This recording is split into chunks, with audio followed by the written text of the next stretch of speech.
around 3 months from now, me and Jenny will have been married for 25 years. It will be our 25th wedding anniversary. And you probably should be applauding her for putting up with me for these 25 years more than anything. And I started thinking about how crazy our journey has been, and looking back on how God's led us to this point, and all the things that God's done in our lives. It's been pretty special and encouraging. I know a lot of you have heard some of this, but just hold with me, okay? I'm going somewhere with this. I thought when we first met, when I first saw her, I didn't know her, okay? It was from a distance. We're at a game, soccer game. She's down front, I'm in the back, I'm goofing off, being silly and crazy, cheering on both teams, all this other stuff. She's down there looking over her shoulder with her group of friends, making fun of my group of friends. So it was a beautiful connection from the very beginning. So here she is, they're making fun of us and laughing because we were wearing Burger King hats and making up cheers and doing all this stuff. We were just having a great time. So we leave the ball game, and as we're leaving, we get into this crowd of people that are all leaving, and I hear these girls saying, wow, they were a bunch of idiots. And I nudged my friends, and I said, I think we're the idiots she's talking about. So I went up and confronted her and was like, hey, are you talking about a group of idiots that were doing these things? And she said, oh, I didn't know you guys were behind us and all this other stuff. So we did what most guys do when they meet pretty girls. We asked them to go hang out with us. So we went up to the social hall. We went up there and sat down and was playing games and hanging out. And I didn't know them at this time, but in that moment, I'm sitting there being captivated by this blonde-haired girl that's sitting right in front of me. And as she was sitting there, I was noticing how quiet she was, but how smart she was, and how cute she was, and how she was meek, and how she was smart, but she was still having fun. And I'm just totally into this zone, and I was intrigued. Me and my friends, before we left, we said, what are you guys doing tomorrow night? And they said, well, nothing. So we invited them to hang out with us at the sports center the following day. So me and Bubba and Scott, my friends that I had then, we grew up together. By the way, I think it's going to work out possibly that Scott, my lifelong best friend, is going to be here preaching in July of this coming summer. I'm hoping it works out. I'm really excited if this works out. But here I am, Scott and Bubba were at the mall, and I confessed to them. I said, hey, that blonde-haired girl that sat across from me, I think her name was Jenny, I said, I'm going to ask her out tonight. And I was like, just get a step. I didn't know if she was dating or anything at that time and stuff. So I went to ask her out, and it was, she said yes, but it was, anyways, she said yes.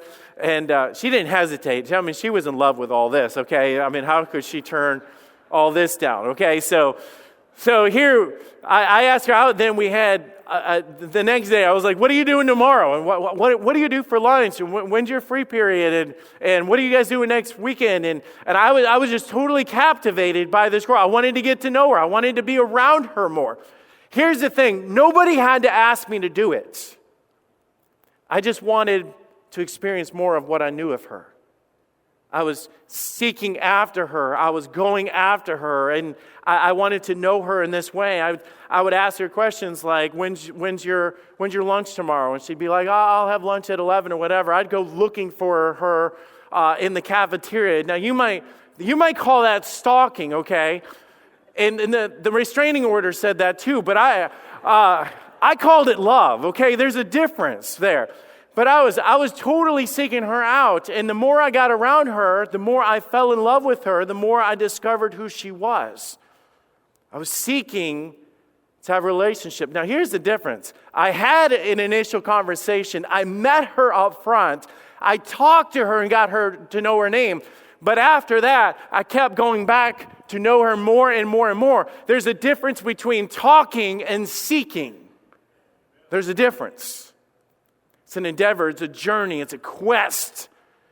The Bible speaks about us seeking God over and over again. There's verses about praying to God. There's passages about fasting. There's passages about reading God's Word. There's all these different things. It's filled with that.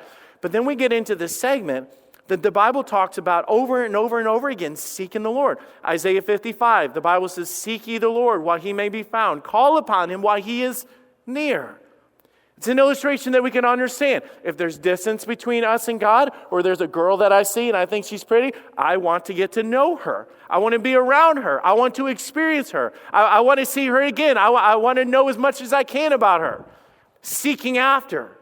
This verse right here is find him, seek him while he may be found, call upon him while he is near. That's proximity. I want to be close to God. The Bible says in 1 Chronicles, now this, I'm just giving you examples of this, okay? Seek the Lord and his strength. Seek his face continually. Over and over again, the Bible is saying this again. But now it's not just saying seek the Lord, but seek his face. Seeking the face of God is literally, I want to be in his presence. I've spoke on this before and kind of illustrated this. It's not just a matter of knowing them or talking to them. I called up Jordan yesterday. Me and Logan went out and Jenny was out doing stuff and Morgan was gone at snow camp. And so it was just a guy's thing. And I remember I kept calling Jordan and I was saying, hey, what are you doing? He said, Dad, I'm at home or at his apartment stuff. I said, what are you doing right now? I said, why don't you get in your car and come meet us for dinner? The thing was, I was not okay with just the FaceTime call. I'm not okay just having pictures. I'm not okay with just having stories. I want to be in the presence of my son. I want to fellowship with him right there. The Bible's talking about seeking the face of God. It's literally, I don't want just stories about God. I want to experience, I want him right here. I want God in my problem. I want God in my family. I want God in my church. I don't want stories. I don't want just things of the past. I don't want just conversations. I don't want just things that are passed down through history books. I want to see the face of God. It's personal to have him show up in my life. Psalms 9 verse 10. And they that know thy name will put their trust in thee. For thou, Lord, hast not forsaken them that seek thee. To go after. Comes with a promise to experience God in this way. 2 Chronicles 7:14, if my people who are called by my name will humble themselves and pray and turn from their wicked ways and hear from heaven. But in the middle of it, it says, seek my face. Man, I want you to pray and I want you to read it and I want you to be part of these things. But he was saying in the middle of that, I want you to seek my face. I want you to be close to me. I was close to Peter in the Bible. I was close to Andrew in the Bible. I was close to Matthew in the Bible. I want you to be close to me, to experience me, not from a distance. Seek my face. Psalm 63 verse 1, if we can all turn there if you're not there already. Psalm 63, we'll be in this passage for the remainder of our time. O God, thou art my God. Early will I seek thee. My soul thirsteth for thee. My flesh longeth for thee in a dry and thirsty land where no water is. This is a big deal in Scripture. Can I clarify a couple of things? If we're going to be honest, if we're going to talk about this, God has not moved. Sometimes we have that mindset. If you have to seek something, it's because something's changed or something moved. God has not moved. It's not saying here in this passage that we have to seek after him. The Bible makes it very clear, I will never leave thee nor forsake thee. We walk out on people. We leave relationships. We leave different things that happen in our lives. We leave those. But God is a rock. He is that stable. He is that constant. God does not leave us. God is not hiding. It's not like when we were kids, we'd play hide and seek. God did not run from us and hide. It's not a matter of us having to seek for him because he's hidden somewhere. God is not hiding from us whatsoever. We have to understand, then why are we seeking God? The Bible gives different illustrations and application of this, of what happens. I use the illustration all the time of even seeking God in his word. I want to read about it. I want to know about him. I'm going to pray. I bow on my knees and I'm going to pray to God. I'm going to worship him. The Bible talks about us worshiping him. Lifting up our voices, lifting up our tears, lifting up our hands, being in the presence of God. What happens is, whether it's Bible reading or prayer or whatever, the Bible even talks about in the last days in Thessalonians that there would become a great falling away. The picture like this: when I was passionate about God and passionate about church and passionate about reading the Bible and passionate about seeking God, and then all of a sudden a lot of other things come in our lives, we fall away, we step away, we go astray from the things we need. God did not leave us. We have just fallen away from the things that we know is right. We've fallen away from the things that we need, the presence of God. We seek him in these ways. You say, I'm okay. I'm saved. I got saved. And that's great. You should have met Jesus, encountered Jesus, got salvation. I can say, hey, I'm married. May 10th, I got married. I accepted my wife to be my wife is a personal relationship. But I didn't just walk off and say, see ya. I pursued a relationship. Actually, after that, it should grow more and more. I've told you guys this before. I know more about my wife and discovered more of the character and the things of who she is today, more than I did even when I met her. She's grown so much in different areas of her spiritual life and her leadership and parenting and all this stuff. And I stand in awe the more I'm around her to be able to see all that God's done through her. It doesn't stop. It doesn't stop with our relationship. And you say, well, I'm saved. Well, you should be going after him because now you've got a relationship with him. Should grow and become more passionate over time. Seek, the Hebrew word, explains it. It means to search out by any method, specifically in worship or in prayer. I want to seek him. When you seek after something, you're looking to find something. Okay, that's like, wow, deep. No, but it's like, God, I want to see you work in my marriage. I'm going to go after it till I find that. I'm going to see you work in my kid's life. It's not just one and done. Now I lay me down to sleep. No, God, I'm going to pursue you to work in my kid's life. To search out. To strive after. It means to beg or beseech. There's a sense of urgency that it talks about with this. It means to request or require. It means there's a desire there of having something in your heart. Seeking does have a sense of urgency, and it's different than just, hey, okay, we should stop and pray really fast. All right, like so-and-so, let's... It's different than just a passive conversation. The perfect illustration is losing your keys. When do you lose your keys? When you're running late. When you have to be there. When they told you at school, don't let your kids be late anymore. I promise they won't be late tomorrow. And then you lose your keys. I can't be late to work. I can't be late for church. I've got to be a certain place. And then you sit there and say, I left my keys right here. Who took my keys? And we instantly start blaming everybody for it. We go around. Now, it starts off as a slow panic, doesn't it? It's like, oh, what are you doing, Dad? I thought I had my keys here. I can't find them. And then as time starts clicking by, it becomes this rage, okay? It's like you're pulling off couch cushions, you're kicking the dog, you're running through the house, you're doing all these things. I've got to find my keys. And somebody would come up to you and say, well, you just calm down. Well, they're not feeling the urgency that you have because you need your keys. You know why? Because in your mind, you know, I can't get and do what I need to do without that. Can I tell you, we can't get and do what we need to do without God. We cannot survive without God. We cannot thrive without God. We're never going to make it without God. It just doesn't work this way. I want to challenge us to seek after God. On March 14th, we're going to be starting a spiritual journey. Not saying that we're not on a spiritual journey right now, because I hope you are. I hope you're taking these things that we're studying and learning about and applying them to your life and saying, I want more, I want more. I hope we want more. But on March 14th, we're going to put out a devotional that's going to be about fasting, praying, Bible reading, and seeking God. 21 days that I'm going to go through this, and I mean intently go through this.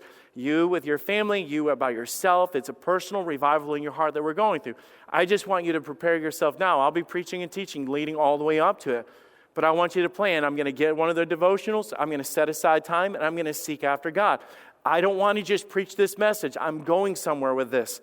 This is one of those messages that I want you to leave here today and say that my life is going to be different on Monday and Tuesday. I'm going to live my life differently.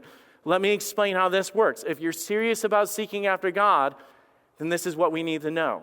Number one, seeking requires an awakening. It requires. You're not going to do this without an awakening. And I know a lot of what we talked about already, the condition and the lack of the moving of the Spirit of God, is all that awakening. Last Sunday, I preached the first service. I left, went to Connecting Point, and then I normally sit right up here before I come up here to preach. And after Connecting Point, I was walking around the hallway to come through this door, and there was a spill on the floor, and somebody brought over a trash can to put it there so nobody would fall on it. And I thought, man, somebody's still going to slip and fall on this. So I said, no problem. I know where we have rags and the mop and all that stuff. And so I walked down the hallway, And you know when you're in a hurry to do something and you just don't realize what you're doing with everything that you have in your hands? So I grabbed the mop and that stuff, and I went back down there and I started cleaning it. Somebody came up and said, "You go in there and preach. I'll take care of this." So I was slipped into the worship service, and then I was sitting there, and we got to almost to the last song before it was time to preach.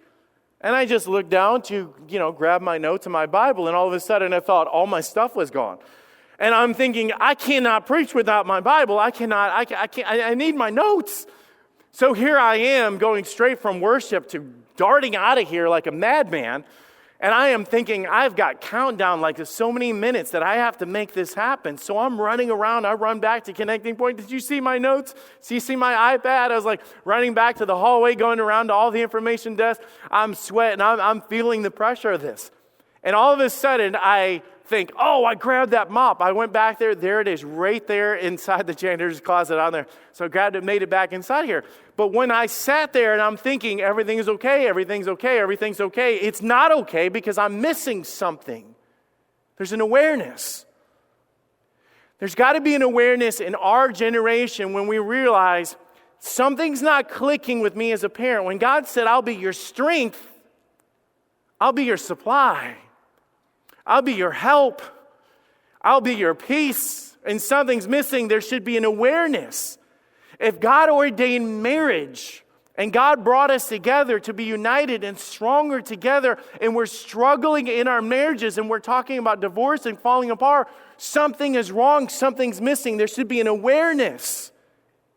If we go through church and we can talk and sing about nothing and stand in the presence of the great I am, and yet we're falling apart with addictions and all bad habits and everything, then we're not standing in the presence of the great I am. Something's missing. There has to be an awareness that goes off in our minds of understanding something's not right. Look at how David compares this awakening of this great need. He said, "O God, thou art my God. Early will I seek thee. My soul thirsteth for thee." Now he's putting it in like language we could understand. If you get super thirsty, you're like, okay, I need some water. You have any water? Where's the closest water fountain? Man, I need this. My flesh longeth for thee in a dry and thirsty land where no water is. He was explaining and comparing it to God. God, you are my water. God, I can't live without you being my water. I need you. I'm thirsty for this. But he explains, he said, in a dry and thirsty land. You know why he's saying that? Because we all have an inner thirst. Even the world around us has an inner thirst. I want to be happy. I want fulfillment. I want to feel like I have value. I want to feel like I matter. I want all these different things. They know that. But what happens is we go to all the things of the world looking for those things. You can't get water or satisfaction or your thirst quenched when you're searching in a place that has a major deficit of all those things.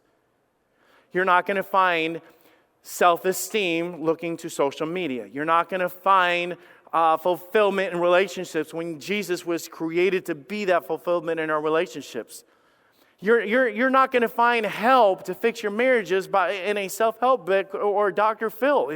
You're not going to find it in those places. But the world around us is digging in a land and trying to strive in a land that is dry and thirsty and vacant of those things. He turned and David said, I long for you because you are what quenches my thirst. You are what I'm missing. He had an awareness of this. He understood this. We must have an awakening in our generation that the number one thing that we need more than anything is God. It's got to wake us up to this. And realizing that the problems and the agony and all the garbage that we're going through is not intended to be there. I'm not saying that we're not going to go through struggles. But I am saying that there should be an inner strength to help us get through the struggles. There should be. We should not be falling apart.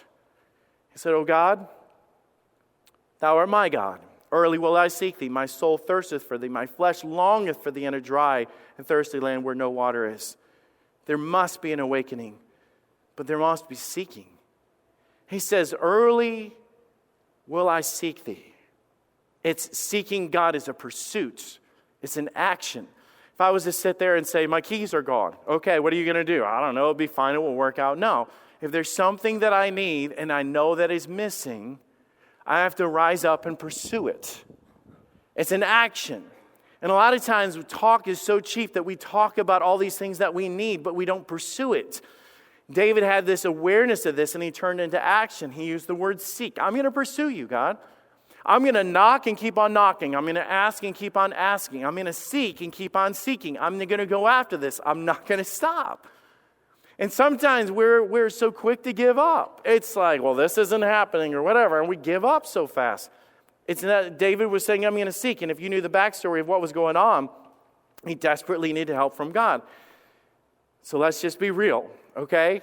Because we all agree to this. I mean, none of us would sit there and say, we don't need God. Everything's fine. We wouldn't say that. But why is it that we're lacking, or the falling away that we've had, or the lack of being intimate and going into the secret place of God? Here it is. It requires a shift in priorities. Now notice how David said this as he was talking through this. He said, O God, thou art my God. Early will I seek thee. David was teaching a principle. The Bible is teaching a principle. Before I get in anything, I have to acknowledge that I need God more than I need anything else that I'm going to face.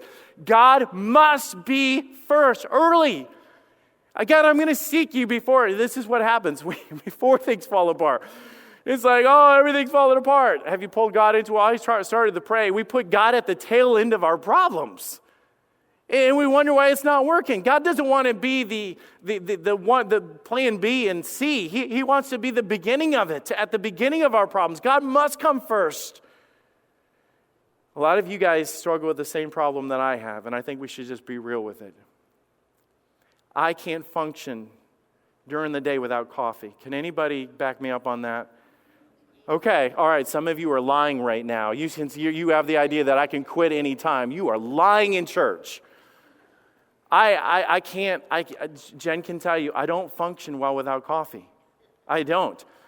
So what happens for us coffee drinkers is coffee becomes a priority. You know what I'm saying? You get up in the morning, I'm going to get coffee. Okay, I don't care if the kids are going to be late to school. I don't care if I'm not going to make it to work. I need coffee in the morning. You don't believe me? Just pass Starbucks and Tim Hortons in the morning. The line will wrap completely around, and sometimes it laps a second time around there, and people will stand in that line because they're like, I can't function without my coffee. I need my coffee. My coffee helps me think. It helps me process. It helps me not kill people, okay? It's like, I need my coffee. I need it. It's a priority in my life, so we seek after it. Do we seek after God in this way? Do we make it? Have we, as Christians, do we have it in our mind knowing that there's no way that I'm going to handle this problem at work if I don't first have my time with God? There's no way that I'm going to fix this issue with my spouse if I don't first go to God. Because if you can skip God and skip seeking after God, you're literally saying, I've got this. I'll come back to you if everything doesn't work out right. But you're okay right there. I'm busy. As we hold our coffee and our breakfast sandwich from McDonald's that we waited 20 minutes in line to get. We don't take time. Satan has made us so busy. We have so many conveniences. I can answer texts and emails and things like that. Why is it that the fact that the more conveniences we have, the more distracted we become? Why is it the more answers and the more things are ready available and the more we have Alexa to order our groceries and we have DoorDash to deliver our food, and yet we have less and less time? Can we not stop and realize that maybe this is spiritual warfare that's happening? That we are so strung out that we don't have time for what matters most? That we are distracted from the things that matters most? We just get so busy. I think this is part of David's plan. Can just be real with us, okay? Let's just be honest with each other. Sometimes we live exhausted in this world because we are doing things in our own strength and skipping the strength that God offers. David said, I will lift up mine eyes unto the hills from whence my help come. My help cometh from the Lord, which made the heaven and earth. David was literally saying, I know the help that I need to get me into work. I know the help that I need to get me through school, through the test, through the exam. When we sit there and talk about squeezing God into our day, we're literally trying to drive the car with an empty tank. It doesn't work. It cannot work. Guys, it will not work. We have got to take a shift in our priorities. I'm hoping that this reprograms our brain. Maybe it's time to turn off Netflix. Maybe it's time to go to bed early. Maybe it's time to get up early. Maybe it's time to say no to some things. But I tell you, it's got to become a priority in our life. There's got to be a shift that happens. David, 1 Chronicles 16:11, when we read this earlier, it says, seek the Lord and His strength.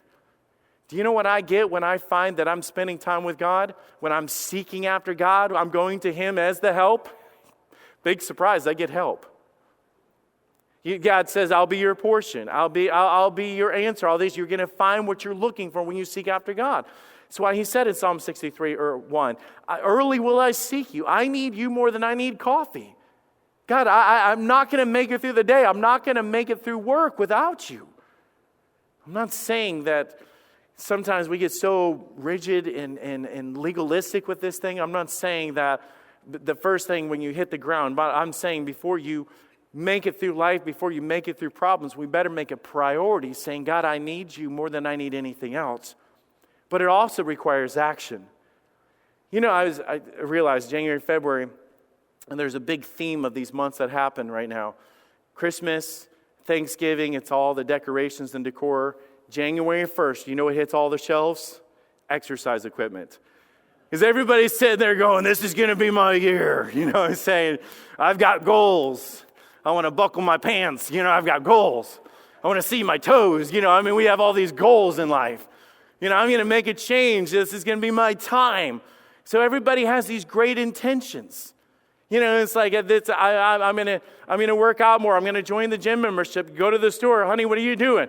Well, these are rice cakes, and these are Slim Fast shakes, and these are, you know, I found this exercise thing in the back. I'm going to do this every day. And then we get the apps, and then we have the videos, and we get, you know what I'm saying? We have all this stuff around us. It only works if you do it. It only works if you do it. It doesn't matter how many apps you have. It doesn't matter how many videos you've got on the shelf that's going to help you firm up whatever you have that needs to be firmed up. All of these things that we do, it's just theory until there's application to it. And I fear for us as Christians that we've got 104.9 on the radio, and we've got the devotional book on the table, and we've got the Seeking God book on it. You know what I'm saying? We've got the stuff. We go to church and we've got our groups and we have all these things, so we go through the motions of it. But I'm telling you, when you read in the Bible about seeking after God, it goes deeper than all of that stuff. They're tools. You can have the greatest study Bible in the world, but if you don't study the Bible, it doesn't help you to know God more. It doesn't work. It's not just a matter of rearranging our priorities. It's about taking action to these things that we need. So let me just lay this out there, and you're going to hear more and more about this because I'm preaching on a lot of this stuff that I'm about to talk about, because this is seeking God and asking God to revive our hearts. Do we have a sense of urgency? Do we have a sense of priority? Let me put it like this. Do you or have you spent personal time alone with God this week? Do you or have you? Because if we're being real, we have every intention of waking up saying, I'm going to spend more time with God. The same way as we wake up saying, I'm going to work out today. Or I'm going to walk today. I'm going to do something today. We have the intention. We do the same thing with God. Today's going to be different. But this is how it goes. You wake up, the alarm, you snooze one too many times. You lost that time. You're running late. You got to put the lunches together for the kids. You got to get them out the door. You've got to get homework. You've got to get them there. You stop at work, you realize that you're already late, you run through there, you don't have time to stop, you're half asleep at lunch, you come home, there's dinner to be made, there's homework to be done, there's projects to be done, there's the house to be cleaned, there's shopping that has to be picked up, all these different things. When you lay your head down at night, you're saying, oh man, I forgot I was going to do that today. I'll do it tomorrow. We've pushed ourselves to live crazy lives. Exhausted, crazy lives. Jesus said when he was talking about prayer, but thou, when thou prayest, enter into the closet. When thou hast shut the door, pray to thy Father which is in secret. And thy Father which seeth in secret shall reward thee openly. I'll go deep into this in 2-3 weeks. I have a scheduled plan that I'm going to preach on this. But can I just highlight this right now? What God is saying, I'm glad that before you ate, and this is our mindset, this is what we do, It's like, oh man, Dad, we forgot to pray. Somebody pray really fast. I hate associating the words really fast with praying. And we do that. It's like, oh, we've got to put in the religious practice to do this. It's like we're getting ready to do a major event or a trip and we're running out the door. It says, oh, we should pray. Oh, we should pray. So pray really fast. God be with us in this trip. There's no seeking God. Can you imagine if I did that when I was dating Jenny and I was like passionate pursuing her and I wanted to marry her and I'm in love with her and I walked up to her and says, really fast, I think you're nice. You know, it's like, wow, that was romantic and kind. I mean, God doesn't want to keep being snuck into our day and overlapping with everything else we have going on. Well, I prayed with them at the red light as I was checking Facebook and having somebody honk behind me, and I was trying to remember what I had to pick up at the store. But I prayed today. It's not time for God. We wonder why God doesn't have time for us. We don't have time for God. We're not coming into the throne room. We're not boldly coming before the throne of grace. We're running through with McDonald's bags as we're going to homework and throwing the kids to bed. We don't have time for the throne room where the great I am is and the power of God falls and there's things that change in our life and we're able to go through life differently because I've been in the presence of the great I am. Seeking God is finding God. It's the same thing. Do you seek God in His Word? I'm thankful that we have the cute devotionals and it's read a verse and today think about this and those things are great. But I'm telling you, when it comes to our relationship with God, it's good to sit down with your Bible and say, I want to hear from you today. God, I'm going through some stuff. And I remember one time when I was in the hospital and I could not get to sleep and we were in the intensive care unit of the heart center at the Children's Hospital. And I was so distraught. I was so broken. His heart rate kept dropping. His blood pressure kept dropping. I mean, I was sick and emotional and I was a mess. And I remember grabbing my Bible and I sat there and I just read until I fell asleep. But I told God, I said, I have to hear from you because you said that you're peace and I have no peace and I need to go to sleep. God gave me peace. You know why? Because I found Him. The promises of the things that He says, you sit there and say, I don't have it in my life. I don't have that. I'm filled with anxiety. Where are you seeking? PlayStation? Hulu? What are you seeking? If there was a mirror up here, I'd be looking at myself just as much. Do you seek God when you come to church? I'm saying not just like no. I'm silencing my phone, and I want to be in the presence of God, and I need to worship today, and I need to hear from God. And with the message, I'm not worried about what we're doing afterwards or whatever. I just need to hear from God. God, I've come here today to be with you. Cannot experience revival by staying where we're at. Nothing's going to change unless things change. There's a priority switch that has to happen even today and tomorrow.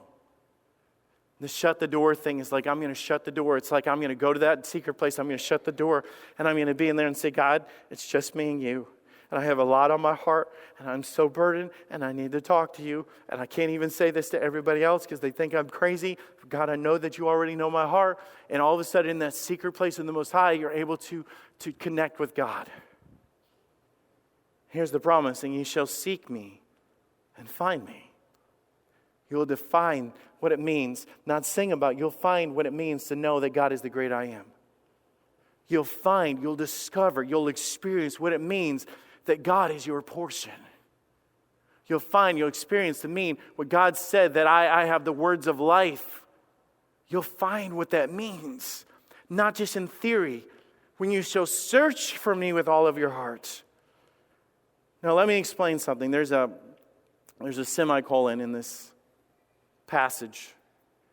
In the semicolon, I'm not a grammar expert, but a semicolon connects one thought to another thought. It kind of links them together. It chains them together to say this is one and the same. Can we read the two? O God, thou art my God. Early will I seek thee. My soul thirsteth for thee. My soul longeth for thee in a dry and thirsty land where no water is. To see. I want to see it. to see. I want to see your power, and I want to see your glory. I'm not just seeking God in His Word. I'm not just seeking Him in fasting. I'm not just seeking God when I'm in the secret place. I am seeking to find, to see Thy power and Thy glory. And I've heard it at church. We sang The Great I Am last Sunday. And man, the choir sang this song room about the throne room and how it could come in there, and it stirred my heart. It worked me up. It got me all excited. And man, all this. And David was saying, I've seen you in the sanctuary, but God, I need to see you in my circumstances. I've seen you and I've heard you and I've experienced all these things, but God, I need to see you. My eyes have affected my heart. I want to walk into the presence of God. I want to experience for myself. I want to experience your power of what only God can do. I want to experience the glory of God, which literally means the presence of God, the greatness of God. I want to experience this for myself to see it. Seeking God brings us into His presence of power. See, I have the Bible. I've had this my whole life. Not this Bible, but I've had the Bible my whole life. And I've read the stories about Daniel. I've read the story of Gideon many times. I've read the story about how they were fighting in the midst of battle, and in the middle of their battle, they turn around and say, God, we need more light. And God made the sun stand still. You say, that's impossible. Not with my God, it's not impossible. I've heard the story about Joseph, God feeding and saving nations because of him. I've heard stories. I've heard stories about the day of Pentecost when God worked in like a mighty rushing wind. I've heard the stories about Jesus commanding and speaking to the demons, come out. Jairus comes out with his daughter. The centurion comes to him with his servant and says, just speak the words and my servant shall be healed. I've heard it. I've heard it. I've heard it. I've heard it. I've heard it. I've heard it. I've heard of the revivals. Heard of Billy Sunday, Billy Graham, Jonathan Edwards, George Whitefield. I've heard of it. I've heard of it. God's looking for a generation that rises up to say, I want to see it. David was like, I've seen the dry and thirsty land. I've been there. I know there's nothing there, but I know who you are in the sanctuary, and I need to see you in my circumstances. And God, I want to see it. One of my favorite stories in the Bible is the story of Peter walking on the water. And I think of just what happened in there. So Jesus comes up, and they had no idea that it was Jesus. They said, oh, we've seen a ghost or something. And that's the middle of the storm, the middle of the night, and the darkest part. And God showed up in the middle of that part. And so Peter and them are in the boat, and they're sitting there, and they have this awakening, awareness. Wait a minute. Peter's like, I know him. That's Jesus. He is the healer. He is the great I am. He is the King of kings and the Lord of lords. I know him. Peter's sitting there with a generation of people that have never truly embraced and witnessed the power of God for themselves. And Peter has this awakening and says to Jesus, can I come to you? Can I seek you? Can I go to you? Can I be invited to do what man says cannot do? Can I be part of something that man says impossible? And Jesus does what he does. He says, Peter, come.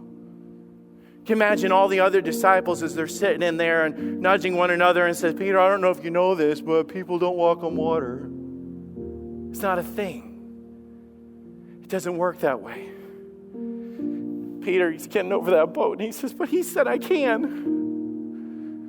He calls us to experience great things. And here's in our life that we're so tore up with so many problems and COVID and cancer and economy and fear and all this other stuff. And it was the storm of life that we talk about. Jesus standing on the storm, solid as a rock. was just standing there. Almost saying to them, oh, this is what you fear? Yeah, I'm just going to stand on top of it because I'm greater than that. Peter gets on the water and he begins to walk towards Jesus to experience for himself the great I am, the power and the presence of what he promised and that he is. I'm not preaching this to try to encourage you guys to run back to the church pond after service. That's not my point. But it's a matter of we have things that man says is impossible.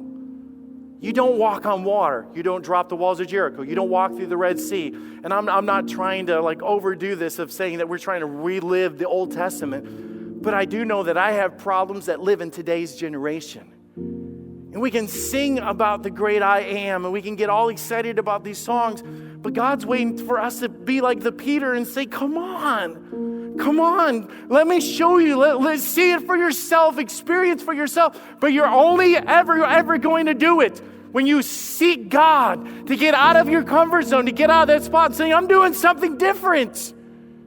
And that fear that overcomes us, that fear that is all around us, can it be overwhelming? And I think of my life, it's cancer, and you guys already know this.